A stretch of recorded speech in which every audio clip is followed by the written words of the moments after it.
السلام عليكم ورحمة الله وبركاته.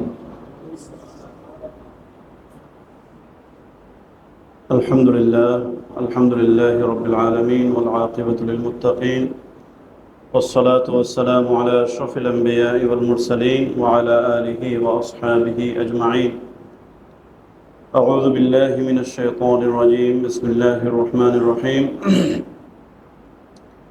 عما يتساءلون عن النبأ العظيم الذي هم فيه مختلفون كلا سيعلمون ثم كلا سيعلمون ألم نجعل الأرض مهادا والجبال أوتادا وخلقناكم أزواجا وجعلنا نومكم سباتا وجعلنا الليل لباسا وجعلنا النهار معاشا وبنينا فوقكم سبعا شدادا وجعلنا سراجا وهاجا وأنزلنا من المعصرات ماء ثجاجا لنخرج به حبا ونباتا وجنات ألفافا.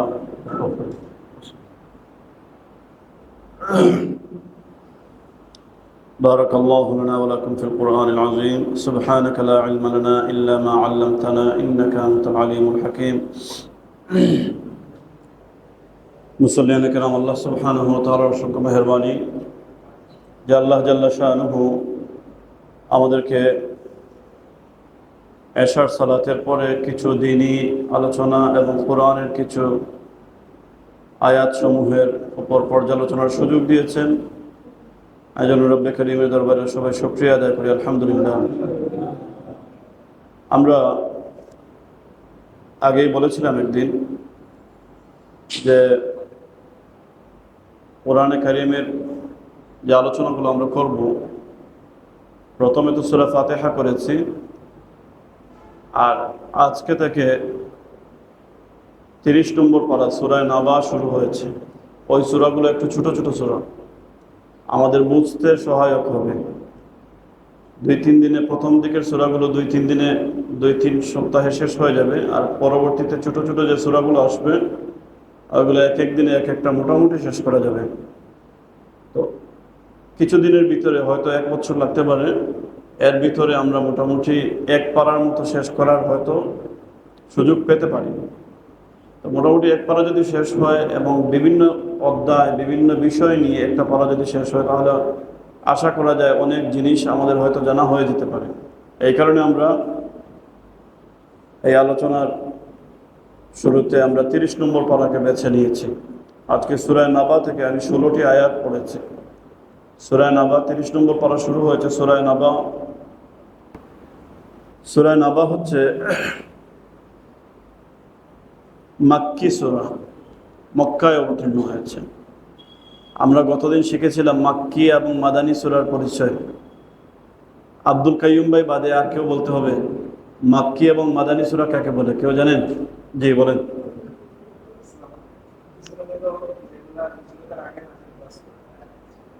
মাশাআল্লাহ, পেছন থেকে কেউ বলেন মাক্কি সূরা কোনগুলো জানা আছে?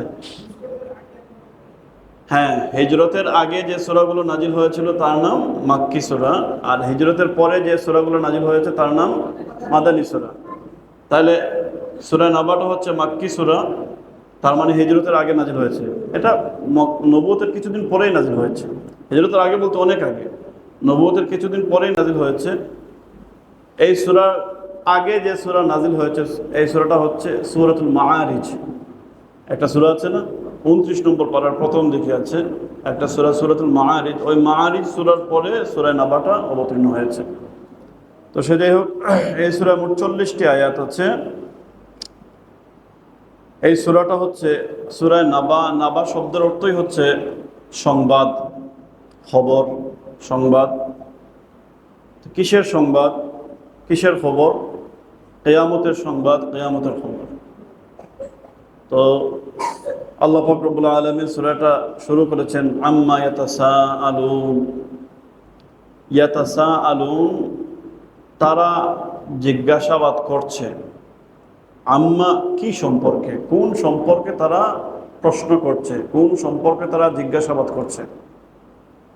যেহেতু এটা মক্কার কথা বলা হচ্ছে, মক্কায় যারা তৎকালীন সময় ছিল কিছু মুসলমান ছিলেন আর পরবর্তী অন্যরা ছিল বেশিরভাগ মুশরিক। তো মুশরিকদের ব্যাপারে মূলত এখানে বলা হচ্ছে, মুশরিকরা কি সম্পর্কে জিজ্ঞাসাবাদ করছে। আল্লাযী হুম ফীহি আনিন নাবাইল আযীম, মহা ওই সংবাদ সম্পর্কে কি, এই মহা সংবাদ কি, মহা খবরটা কি। নাবা মানে সংবাদ, খবর, আযীম মানে মহান। এই মহান সংবাদটা কি, মহান খবরটা কি। তাফসীরের প্রায় সব কিতাবেই এই কথা বলা হয়েছে যে এই মহান সংবাদ বা মহান খবর সম্পর্কে বলা হচ্ছে, এটা কিয়ামত সম্পর্কে বলা হচ্ছে, এটা কিয়ামতের কথা বলা হচ্ছে। একজন মুফাসসির আছেন সম্ভবত কাতাদা, উনি বলছেন যে এখানে মহাসংবাদ বলতে কোরআনের সংবাদকে বোঝানো হয়েছে। তবে বেশিরভাগ প্রায় সবাই মুফাসসিরগণ ঐক্যমত যে এই বিষয়টা হচ্ছে ওই কিয়ামতের কথা বোঝানো হচ্ছে। কারণ মক্কার মুশরিকরা কিয়ামতকে বিশ্বাস করত না, বেশিরভাগ মুশরিকরা কিয়ামতকে বিশ্বাস করত না। তাদের মনে এটা ছিল যে এটা কিভাবে হতে পারে। ওই মুহাম্মদ সাল্লাল্লাহু আলাইহি ওয়াসাল্লাম তিনি হঠাৎ করে আসলেন, এতদিন কিছু বললেন না, এখন 40 বছর বয়সের পরে হঠাৎ করে আসলেন, এসে বললেন যে তিনি ঐশী বাণী নিয়ে এসেছেন। তিনি বলেন মানুষ মৃত্যুর পর আবার জীবিত হবে, আবার তাদেরকে প্রশ্ন করা হবে, বিচার কায়েম হবে, বিচার প্রতিষ্ঠা হবে, জান্নাত জাহান্নামের ব্যাপার আছে। এগুলো কই, এগুলো তো আজগুবি কথা শোনা যায়। হঠাৎ করে তিনি এসে বলছেন আমরা এর আগে কোনোদিন শুনিনি। তো তিনি যখন রাসূল সাল্লাল্লাহু আলাইহি সাল্লামের উপর যখন এই রিসালতের দায়িত্ব আসা শুরু হয়েছে, আর এরপরে যখন তিনি পরকাল সম্পর্কে, আখিরাত সম্পর্কে, পুনরুত্থান সম্পর্কে, কিয়ামতের দিবস সম্পর্কে যখন তৎকালীন সময়ের যে মানুষগুলো ছিল তাদেরকে যখন বলতে লাগলেন, তখন তারা এই বিষয়গুলো এর আগে শুনেনি।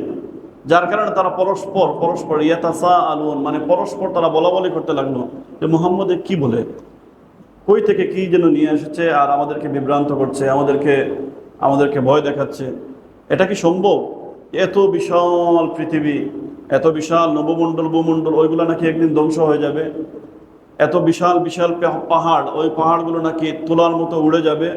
এত বিশাল জলরাশির সাগরগুলো আছে, ওইগুলো নাকি শুকিয়ে যাবে। এটা কি বলে মুহাম্মদ?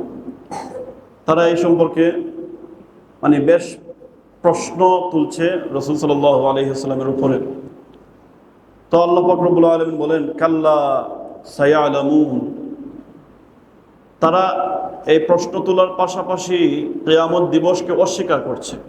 তারা বোঝাতে চাচ্ছে যে এটা আমরা মানি না, তুমি যা বলতে চাচ্ছ এটা আমরা মানি না।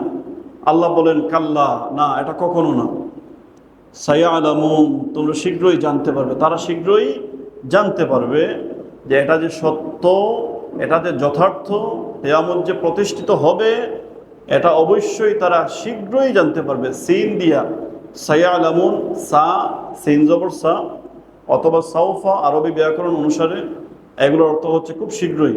মানে অচিরেই তারা এই ব্যাপারে, এখন জানা নাই তাদের, কিন্তু অচিরেই তারা জানতে পারবে। মানে অচিরেই তাদের সামনে কিয়ামত প্রতিষ্ঠিত হয়ে যাবে।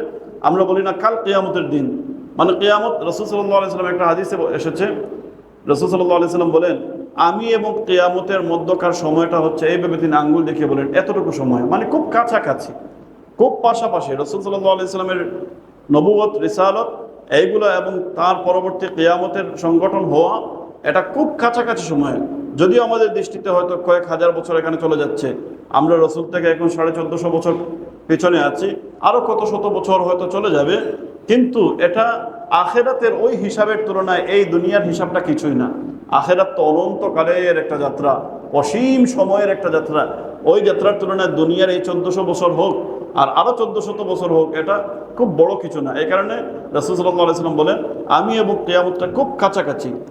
এই কাছাকাছি জিনিসটাকে আল্লাহ পাক রব্বুল আলামিন বলেন শীঘ্রই তারা জানতে পারবে, মানে খুব তাড়াতাড়ি তাদের উপর কিয়ামত প্রতিষ্ঠিত হয়ে যাবে, তারা খুব তাড়াতাড়ি এটা উপলব্ধি করতে পারবে।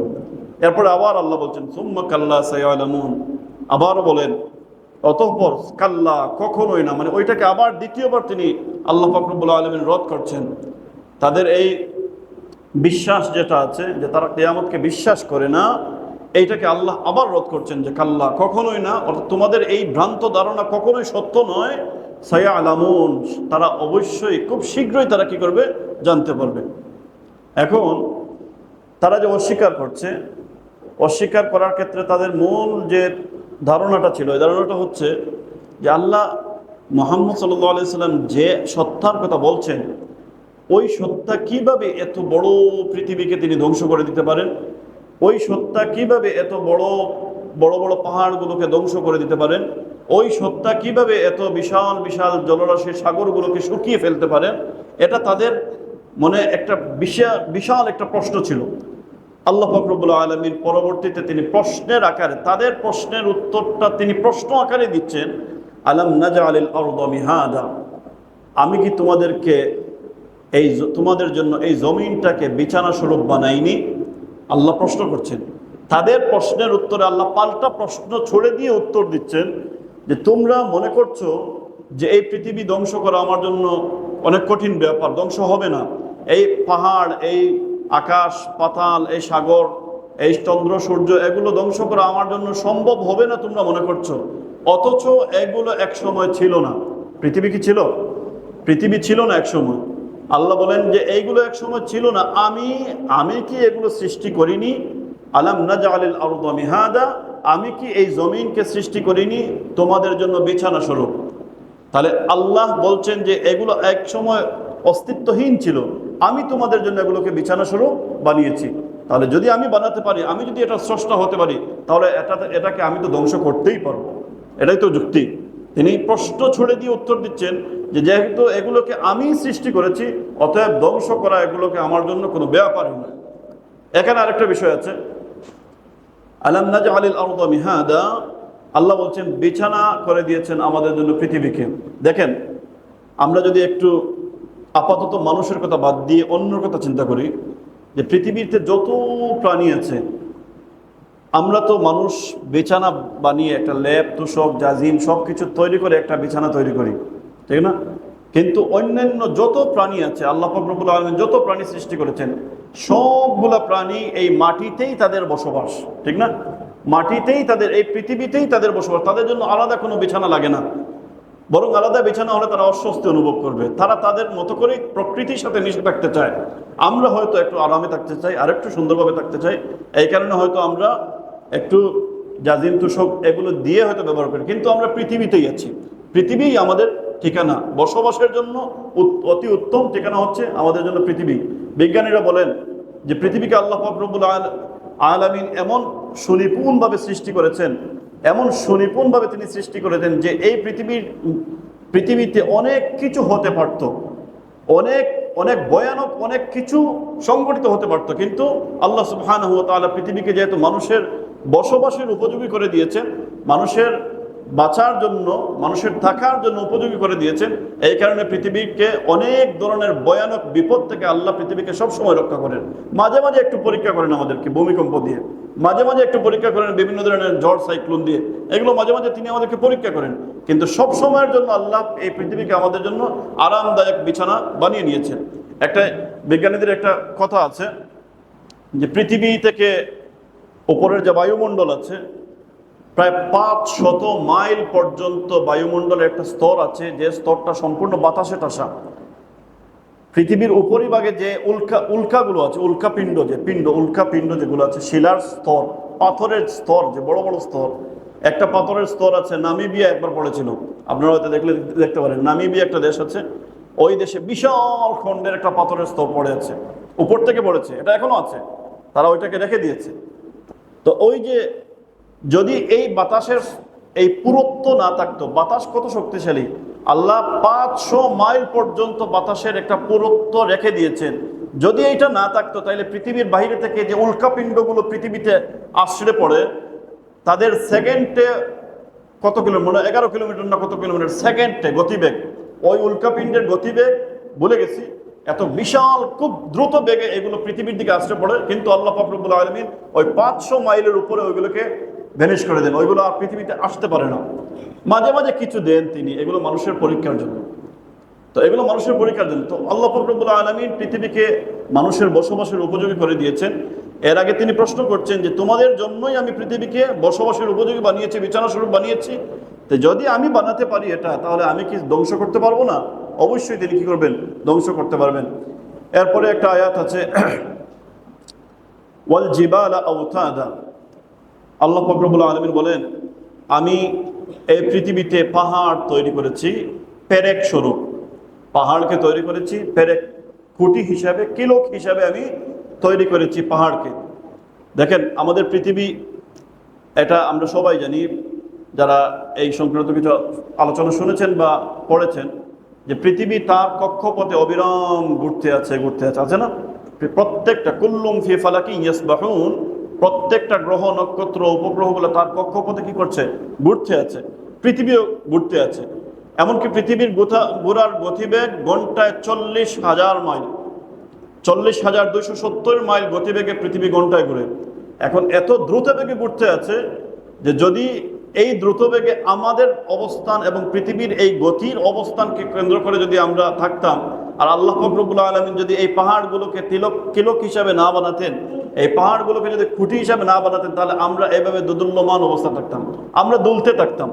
এই কারণে আল্লাহ সুবহানাহু ওয়া তাআলা পাহাড়কে খুঁটি বানিয়ে দিয়েছেন যে এই দ্রুত গতিতে পৃথিবী ঘুরে কিন্তু আমাদের কোনো ক্ষতি হয় না। এই পাহাড় পৃথিবীকে শক্ত করে বেঁধে নিয়েছে। যেমন ধরেন আমাদের এই মসজিদটা, এই মসজিদ 4 তলা মসজিদ হচ্ছে, নিচে পাইলিং না করলে এই 4 তলা হতো না। নিচে খুঁটি আছে বিদায় উপরে উঠতে পেরেছে। ঠিক একইভাবে আল্লাহ সুবহানাহু ওয়া তাআলা পৃথিবীকে এইভাবে বানিয়েছেন। বরং একজন বিজ্ঞানী আছেন, আমেরিকার একজন বিজ্ঞানী ডক্টর ফ্রাঙ্ক প্রেস, উনি 2020 সালে মারা গিয়েছেন। উনি আমেরিকান যে সায়েন্স একাডেমি যেটা আছে ওইটার 2 বারের সভাপতি ছিলেন। উনি বলছেন যে উনি তো আর হয়তো ইসলাম গ্রহণ করেননি, কিন্তু স্রষ্টাকে তিনি বিশ্বাস করছেন। তিনি এইভাবে বলছেন যে স্রষ্টা পৃথিবীকে এইভাবে বানিয়েছেন যে পৃথিবীতে যে তিনি কিলো পাহাড়কে পেরেক হিসাবে দিয়েছেন, এটা উপরে পাহাড়ের যতটুকু অংশ দেখি আমরা, মাউন্ট এভারেস্ট সর্বোচ্চ শৃঙ্গ মনে করি প্রায় 9,000 ফিট উপরে, তো এই যে যতটুকু আছে এর চেয়ে প্রায় 90 উপরে আছে মাত্র 10%। 90% মাটির নিচে আছে। সুবহানাল্লাহ, 90% আছে পাহাড়ের, 90% আছে মাটির নিচে, আর মাত্র 10 থেকে 12% আছে পাহাড়ে মাটির উপরে। এটা কেন? যাতে পৃথিবীটা স্থিতিশীল থাকে, পৃথিবী মজবুত থাকে, পৃথিবী যাতে দোদুল্যমান না হয়, অস্থিরতায় পৃথিবীকে না পেয়ে বসে। এইভাবে আল্লাহ পাক রব্বুল আলামিন পৃথিবীকে পাহাড়ের কিলক দ্বারা তিনি সৃষ্টি করেছেন। এরপরে একটা আয়াত আছে, ওয়াজআলনা ফিল আরদি রাওয়াসিয়া আন তামিদা বিহিম, অন্য আয়াতে, অন্য জায়গায় আছে। এছাড়া অন্য অনেক আয়াত আছে যে আল্লাহ পাক রব্বুল আলামিন এই জমিনে তিনি পাহাড় সৃষ্টি করেছেন যাতে এই জমিনটা কি করতে পারে না পারে, ফলতে না পারে। আরেকটা আয়াত আল্লাহ পাক রব্বুল আলামিন বলেন, ওয়া খালাকনাকুম আজওয়াজা, আমি তোমাদেরকে সৃষ্টি করেছি জোড়ায় জোড়ায়। আমি তোমাদেরকে তোমাদেরকে কি বলতে, পৃথিবীতে যত প্রাণী আছে, যত প্রাণ আছে, আল্লাহ পাক রব্বুল আলামিন সবাইকে সৃষ্টি করেছেন জোড়ায় জোড়ায় তিনি সৃষ্টি করেছেন। প্রত্যেকটা প্রাণীর ক্ষেত্রে একটা কি আছে, নর আছে আর একটা নারী আছে, একটা পুরুষ বাচক, একটা স্ত্রীলিঙ্গ আছে। আল্লাহ পাক রব্বুল আলামিন জোড়ায় জোড়ায় এগুলো সৃষ্টি করে দিয়েছেন।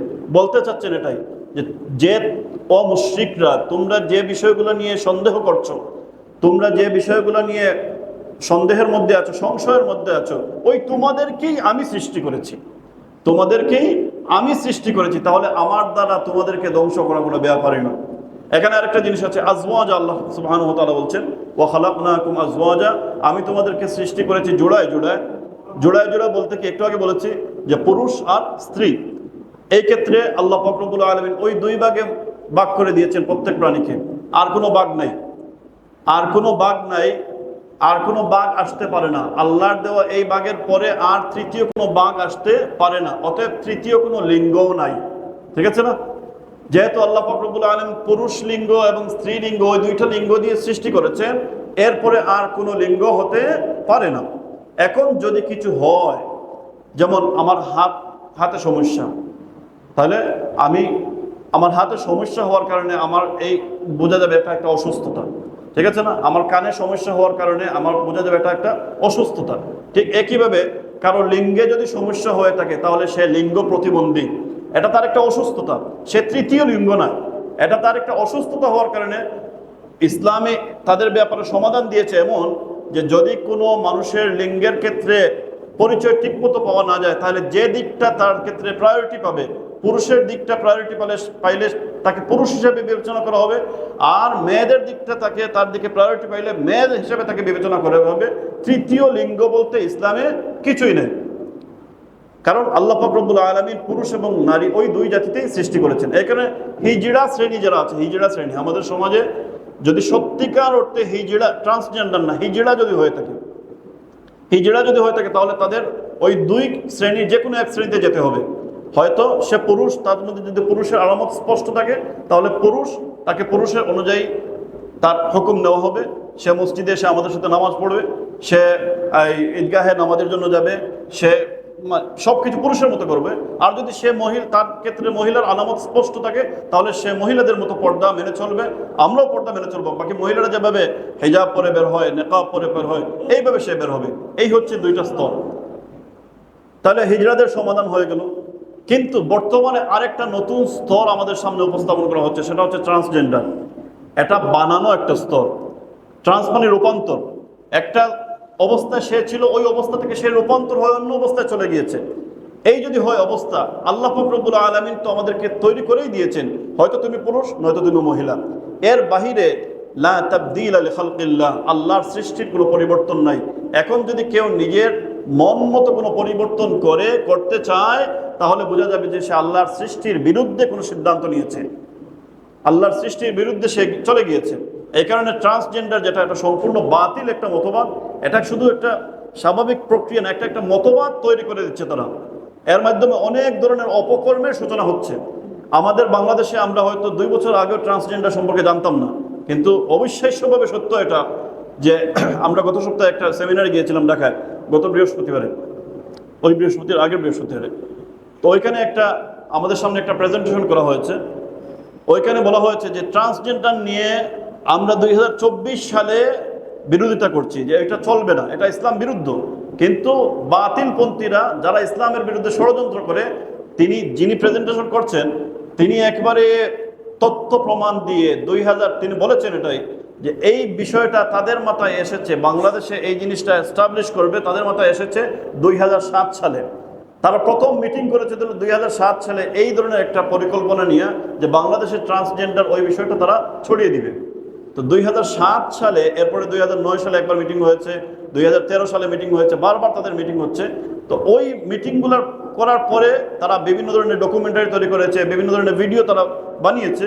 ওইগুলোর মাধ্যমে তারা আস্তে আস্তে আস্তে রুট লেভেল থেকে তারা ট্রান্সজেন্ডারের বিষয়টা ইজি করে দিয়েছে। এরপরে আমাদের সামনে এটা যখন প্রকাশ করেছে তখন আমরা বুঝতে পেরেছি যে আরেকটা মতবাদ হয়তো তৈরি হয়ে গিয়েছে। কিন্তু এর আগে আমরা ঘুমিয়েছিলাম, এর আগে আমরা ঘুমের মধ্যে ছিলাম। যখন তারা সবকিছু ঠিক করে নিয়েছে তখন আমরা প্রতিবাদ করতে গিয়েছি। কিন্তু দেখেন, ওই যে ট্রান্সজেন্ডার, ওই যে শরীফ থেকে শরীফা হয়েছে, কিংবা বিভিন্ন ধরনের, আমার মন বলছে আমি এখন নারী, সে নারী হয়ে গেল। আমার মন বলছে আমি এখন পুরুষ, সে পুরুষ হয়ে গেল। এখন সে যদি পুরুষ হয় তাহলে সে আরেকজন নারীর সাথে যেতে পারছে না, সে মনে করছে পুরুষ। এখন সে ওই যে হোমোসেক্সুয়ালিটি যেটাকে বলা হয় সমকামিতা, ওই সমকামিতার প্রসার করছে। তো এটা সম্পূর্ণ ইসলাম বিরুদ্ধ আইন। এই আয়াতে আল্লাহ পাক রব্বুল আলামিন বলছেন, আমি তোমাদেরকে সৃষ্টি করেছি জোড়ায় জোড়ায়, হয়তো তুমি নারী নয়তো তুমি পুরুষ। অন্যান্য প্রাণীর ক্ষেত্রে তেমন। কুকুর যদি হয় তাহলে সে হয়তো পুরুষ হবে, সে হয়তো নারী হবে। শিয়াল যদি হয় সে হয়তো পুরুষ হবে, সে হয়তো নারী হবে। এইভাবে আল্লাহ পাক রব্বুল আলামিন সৃষ্টি করে দিয়েছেন। এরপরে আল্লাহ পাক রব্বুল আলামিন আরেকটা আয়াত বলেন, ওয়াজআলনাল লাইলা লিবাসা, আমি রাতকে করে দিয়েছি আবরণ স্বরূপ। আর ওয়াজআলনান নাহারা মাআশা, আমি দিনকে করে দিয়েছি জীবিকা অর্জনের মাধ্যম। আমি রাতকে করে দিয়েছি আবরণ স্বরূপ। দেখেন আল্লাহ পাক রব্বুল আলামিন বলছেন ওয়াজআলনাল লাইলা লিবাসা, আবরণ বলতে এই যে এটা একটা হচ্ছে আমার আবরণ, আমার পোশাকটা হচ্ছে আমার আবরণ। এই আবরণের মাধ্যমে কি হয়, সে আমার শরীরটাকে ঢেকে ফেলে, সে আমার শরীরটাকে লুকাইয়া ফেলে। ঠিক একইভাবে আল্লাহ পাক রব্বুল আলামিন রাতকে অন্ধকার করে দিয়েছে। এই অন্ধকারের কারণে মানুষ হোক বা পৃথিবী হোক, যেটাই হোক, এটা আলোর থেকে লুকিয়ে গিয়েছে। এটা কেন? আল্লাহ পাক রব্বুল আলামিন রাতকে কেন অন্ধকারে পর্যবেসিত করলেন, আবার দিনকে কেন আলোকময় করে দিলেন?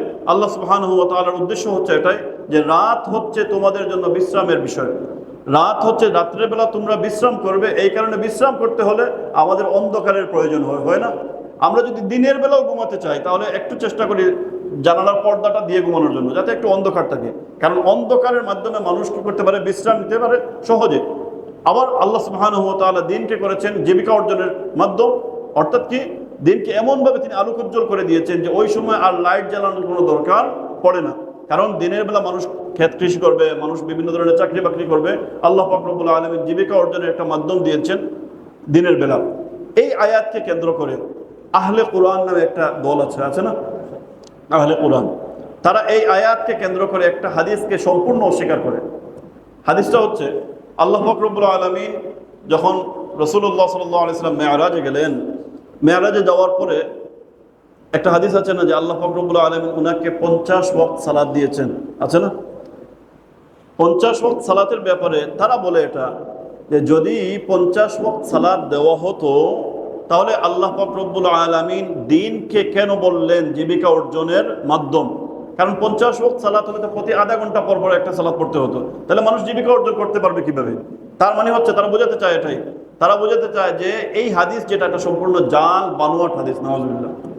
আসলে দেখেন, এই যে 50 ওয়াক্ত থেকে 5 ওয়াক্তে আসবে এটা আল্লাহ জানতেন না আগে? আল্লাহ অবশ্যই জানতেন, কিন্তু আল্লাহ পাক রব্বুল আলামিন একটা সিস্টেমের মধ্যে দিয়ে 5 ওয়াক্তে নিয়ে এসেছেন যে বান্দা বুঝুক যে আমার আল্লাহ প্রথমে কতটুকু দিয়েছিলেন, পরে কতটুকু আমার উপর অনুগ্রহ করে তিনি আমাকে একটা সংখ্যার মধ্যে কি করে দিয়েছেন, নির্ধারণ করে দিয়েছেন। এতে বান্দা কি হবে? কৃতজ্ঞতা আদায় করবে, বান্দা শুকরগুজার হবে, বান্দা আল্লাহর প্রতি মনোনিবেশ করবে যে আল্লাহ চাইলে তো আমাকে অনেক কিছু দিতে পারতেন, অনেক কিছু না দিয়ে মাত্র 5 ওয়াক্ত দিয়েছেন, যাতে করে আমি কি করতে পারি, এই 5টা ওয়াক্ত আমি কি করতে পারি, সুন্দরভাবে আদায় করতে পারি। অনেক কম দিয়েছেন যাতে বান্দা মানুষ আল্লাহর কি হতে পারে, কৃতজ্ঞ বান্দা হতে পারে। তো তারা এই আয়াতকে এই হাদিসগুলোকে সম্পূর্ণ অস্বীকার করে। আসলে তাদের একটা মতবাদ হচ্ছে যে আয়াতগুলো, যে হাদিসগুলো কোরআনের আয়াতের সাথে মিলবে কেবল এগুলোই আমরা মানব, যেগুলো মিলবে না এগুলো আমরা মানব না। মূলত হচ্ছে কোনো হাদিস কোরআনের বিরোধী নয়, কোনো হাদিস কোরআনের কিনা বিরোধী না। প্রত্যেকটা হাদিস যদি কোরআনের আপাত দৃষ্টিতে বিরোধী মনে হয়, কিন্তু এটা সমাধান অবশ্যই আছে। ওই যে একটা সমাধান বললাম, যেটা কেন হয়েছে, আল্লাহ পাক রব্বুল আলামিন আগে থেকেই জানতেন যে এটাকে আমি 5 ওয়াক্ত করে দিব, কিন্তু 5 ওয়াক্ত আগে থেকে না বলে ধারাবাহিকভাবে ক্রমান্বয়ে আনার কারণটা হচ্ছে বান্দা বুঝুক যে সে আল্লাহ তার উপর কতটুকু ইহসান করেছেন। তো সমাধান আছে না? প্রত্যেকটা হাদিস যদিও আপাত দৃষ্টিতে বাহ্যত এটা বিরোধী মনে হয়, কিন্তু এটা কোনো বিরোধিতা নয়, বরং এটা কি আছে, সমাধান আছে। তো তারা সমাধান না খুঁজে বাহ্যত যে বিরোধিতা ওইটাকে কেন্দ্র করে হাদিসকে অস্বীকার করে ফেলে। অথচ আল্লাহ রাসূল সাল্লাল্লাহু আলাইহি ওয়াসাল্লাম বলেন, লান তাযিল্লু মা তামাসসাকতুম বিহিমা কিতাবাল্লাহি ওয়া সুন্নাতা রাসূলিহি, তোমরা ততক্ষণ পর্যন্ত বিচ্যুত হবে না যতক্ষণ না কোরআন এবং সুন্নাহকে তোমরা আঁকড়ে ধরবে। তাহলে এটাই হচ্ছে সুন্নাহ, আমরা সুন্নাহকে মেনে চলার চেষ্টা করব। এরপরে আছে আল্লাহ পাক রব্বুল আলামিন বলছেন, ওয়া বানাইনা ফাওকাকুম সাবআন শিদাদা, আর আমি তোমাদের উপরে তৈরি করেছি সাবআন 7টি, শিদাদা খুব শক্তিশালী 7। শক্তিশালী 7 বলতে 7টি আসমানের কথা বোঝানো হচ্ছে। আল্লাহ সুবহানাহু ওয়া তাআলা কোরআনের অন্যান্য অনেক আয়াতে আছে, অনেক জায়গায় আছে যে আল্লাহ পাক রব্বুল আলামিন এই আকাশকে তিনি সৃষ্টি করেছেন কোনো ধরনের খুঁটি ছাড়া বেগাইরে আমাদ, কোনো ধরনের খুঁটি ছাড়া তিনি আকাশকে সৃষ্টি করেছেন। বিজ্ঞানীরা বলে এখানে যে আকাশ হচ্ছে এই নেবুলা, মানে ওই গ্যাসীয় একটা পদার্থ,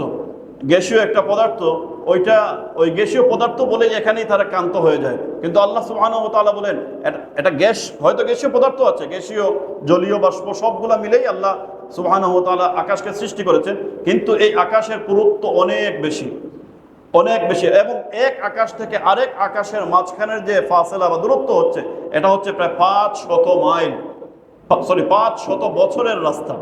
500 মাইল না, 500 বছরের রাস্তা, একটা আকাশ থেকে আরেকটা আকাশের দূরত্ব। আর এই আকাশের ঘনত্ব বা পুরুত্ব খুবই বেশি। বিজ্ঞানীরা এখানে বলে যে এই আকাশটা শুধুমাত্র গ্যাসীয় এবং জলীয় বাষ্প মিলে একটা স্তর তৈরি হয়েছে, এছাড়া আর কিছুই না। কিন্তু আল্লাহ সুবহানাহু ওয়া তাআলার উদ্দেশ্য হচ্ছে আল্লাহ পাক রব্বুল আলামিন এই আকাশকে খুব ঘনভাবে সৃষ্টি করেছেন। এরপরে আরেকটা আয়াত আছে, ওয়াজআলনা সিরাজাও ওয়াহাজা, এবং আল্লাহ বলেন যে আমি সৃষ্টি করেছি সিরাজ, প্রদীপ, ওয়াহাজা, অতি উজ্জ্বল প্রদীপ আমি তোমাদের জন্য সৃষ্টি করেছি। এই প্রদীপ বলতে কি বোঝানো হচ্ছে? সূর্যকে বোঝানো হচ্ছে। এই প্রদীপ বলতে সূর্যকে বোঝানো হচ্ছে, কারণ এই সূর্যটাও আমাদের জন্য নিয়ামত স্বরূপ। সূর্য যদি না থাকতো আমাদের পৃথিবীতে গাছপালা কিছুই থাকতো না, কিছুই হতো না। এই সূর্যের তাপের কারণে আমাদের পৃথিবীতে কি হয়, গাছপালা হয়, আমরা কি করতে পারি, বেঁচে থাকতে পারি। আল্লাহ পাক রব্বুল আলামিন পৃথিবীর জন্য সূর্যকে এমন একটা দূরত্বে তিনি সৃষ্টি করেছেন, তিনি রেখেছেন প্রায় 3 লক্ষ মাইল দূরে। পৃথিবী থেকে সূর্যের দূরত্ব প্রায় 3 লক্ষ মাইল। এই দূরত্ব থাকার কারণে এমন একটা মানে সমানুপাতিক একটা অবস্থানে তিনি পৃথিবীকে রেখে রেখেছেন সূর্য থেকে। যদি সূর্যটা আরো নিচে চলে আসতো, অথবা যদি সূর্যটা আরো দূরে চলে যেত, তাহলে হয়তো অতি গরমে মানুষ মরে যেত, নয়তো অতি ঠান্ডায় মানুষ মরে যেত। সুবহানাল্লাহ। পৃথিবীর সূর্যের এত বেশি শক্তি, কত লক্ষ সেন্টিগ্রেড তার তাপমাত্রা, ভুলে গিয়েছি কত লক্ষ সেন্টিগ্রেড হতো তার তাপমাত্রা। আমরা তো 13 লক্ষ মাইল দূরে থাকার পরেও 13 লক্ষ মাইল দূরে থাকার পরেও আমাদের সমাজে, আমাদের সিলেটে যখন 37 ডিগ্রি তাপমাত্রা আমরা পাই, তখন আমাদের অবস্থা খারাপ হয়ে যায়, না বিশ্বাস করে যায় আমাদের। কিন্তু ওই সূর্যটা যদি আরেকটু কাছাকাছি চলে আসতো,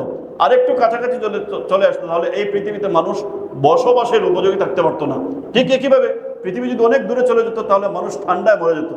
আবার পৃথিবী যদি আল্লাহ পাক রব্বুল আলামিন পৃথিবীকে এমনভাবে তৈরি করেছেন এবং সূর্যটাকে এমনভাবে দিয়েছেন যে সূর্য তার কক্ষপথে প্রতিদিন ঘুরছে, পৃথিবীও তার কক্ষপথে প্রতিদিন ঘুরছে, কিন্তু ঘোরার ব্যাপারটা এমন যে যদি একটু এদিক সেদিক হয়ে যেত, অর্থাৎ খুব ধীর গতিতে যদি সূর্য একসময় চলতো, তাহলে হতো কি, অনেক সময় হতো যে এক জায়গা নিকষ অন্ধকারে ছেয়ে যেত পৃথিবীর এক প্রান্ত, আর অন্য প্রান্তে খুব বেশি কি হতো, আলো প্রতিফলিত হতো।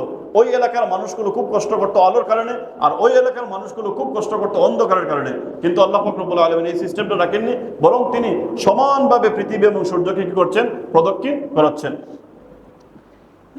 ওয়ানজালনা মিনাল মুসিরাতি মাআন সাজ্জাজা, এবং আল্লাহ বলছেন যে আমি অবতরণ করি মিনাল মুসিরাত, মেঘমালা থেকে, মাআন পানি, সাজ্জাজা প্রচুর পরিমাণে। আমি মেঘমালা থেকে প্রচুর পরিমাণে পানি বর্ষণ করি, পানি অবতরণ করি। আমরা তো এটা বুঝি যে মেঘমালা থেকে পানির কি হয়, বৃষ্টির সৃষ্টি হয়, এটা আমরা পরিষ্কারভাবে বুঝি। তো আল্লাহ বলছেন এটা কেন করি, লিনুখরিজা বিহি হাব্বান ওয়া নাবাতা, যাতে করে আমি এই বৃষ্টি দিয়ে, লিনুখরিজা বিহি মানে এই বৃষ্টির পানি দ্বারা যাতে আমি কি করতে পারি, হাব্বান আমি শস্য দানা উৎপাদন করে দিতে পারি। শস্য দানা মানে ওই যে আমরা ধান, গম, জব, ভুট্টা এগুলো তিনি উৎপাদন করে দিতে পারেন। ওয়া নাবাতা, এবং তিনি উদ্ভিদ অর্থাৎ গাছপালা এগুলোকে তিনি কি করতে পারেন, উৎপাদন করে দিতে পারেন। এই কারণেই আল্লাহ পাক রব্বুল আলামিন আকাশ থেকে কি করেন, বৃষ্টি বর্ষণ করেন। আরো কি করেন, ওয়া জান্নাতিন আলফাফা, এবং তিনি আমাদের জন্য ঘন গাছপালা আচ্ছাদিত উদ্যান তিনি কি করতে পারেন, সৃষ্টি করে দিতে পারেন। দেখেন আলফাফা শব্দটার আরবি শব্দ হচ্ছে আল্লাফু থেকে, অর্থাৎ ঘন। আমরা দেখি বিভিন্ন গাছপালা যখন সে ডালপালা মেলে, তখন একটা পাতার সাথে আরেকটা পাতা, একটা পাতার সাথে আরেকটা পাতা খুব ঘনভাবে থাকে না, এই কারণে আল্লাহ বলছেন আলফাফা। অথবা এমনও হতে পারে কোনো বন যদি থাকে, কোনো বনে যদি আপনি যান, দেখবেন একটা গাছের পাশাপাশি আরেকটা গাছ, আরেকটা গাছের পাশাপাশি আরেকটা গাছ, এইভাবে আল্লাহ পাক রব্বুল আলামিন এই উদ্ভিদগুলোকে তিনি সৃষ্টি করে দিয়েছেন। এগুলো সবই মানুষের জন্য, এইগুলো সবই হচ্ছে মানুষের জন্য। তো আল্লাহ পাক রব্বুল আলামিন মূলত বুঝাতে চাচ্ছেন এই যে কয়েকটা বিষয়, অর্থাৎ আল্লাহ জমিনকে সৃষ্টি করেছেন, আল্লাহ পাহাড় সৃষ্টি করেছেন, আল্লাহ সুউচ্চ 7 আসমান সৃষ্টি করেছেন, আল্লাহ দিনকে সৃষ্টি করেছেন, আল্লাহ রাত্রিকে সৃষ্টি করেছেন, আল্লাহ পাক রব্বুল আলামিন আমাদের সামনে সূর্যকে তিনি দিয়েছেন। তো এই সবগুলো দিয়েছেন, এইগুলোর একসময় অস্তিত্ব ছিল না, কিন্তু আল্লাহ পাক রব্বুল আলামিন অস্তিত্বহীন অবস্থা থেকে অস্তিত্বের মধ্যে নিয়ে এসেছেন। বোঝাইতে চাচ্ছেন মুশরিকদেরকে এই কথা যে এই বিষয়গুলা তোমাদেরকেও আমি সৃষ্টি করেছি, এই বিষয়গুলা একসময় অস্তিত্বের মধ্যে ছিল না, আমি যেহেতু অস্তিত্বের মধ্যে নিয়ে এসেছি, তাহলে আমি ওই সত্তা, যে সত্তা ওইগুলাকে ধ্বংস করে কিয়ামত সংগঠিত করতে পারবো। আল্লাহ পাক রব্বুল আলামিন হচ্ছেন সব কিছুর উপর ক্ষমতাবান। তো এই ছিল আমাদের আজকের মূলত আলোচনা। আল্লাহ সুবহানাহু ওয়া তাআলা আমাদেরকে এই সূরা নাবার এই সংক্ষিপ্ত আলোচনাগুলো বোঝার তৌফিক দান করুন। আমরা গত সপ্তাহে কিছু প্রশ্ন দিয়েছিলাম, একটা প্রশ্ন অবশ্য করে ফেলেছি। সূরা ফাতিহার কিছু নামের কথা বলেছিলাম, আপনাদের মনে আছে সূরা ফাতিহার কয়েকটি নাম কে বলতে পারবেন? সূরা ফাতিহা, জি ভাই।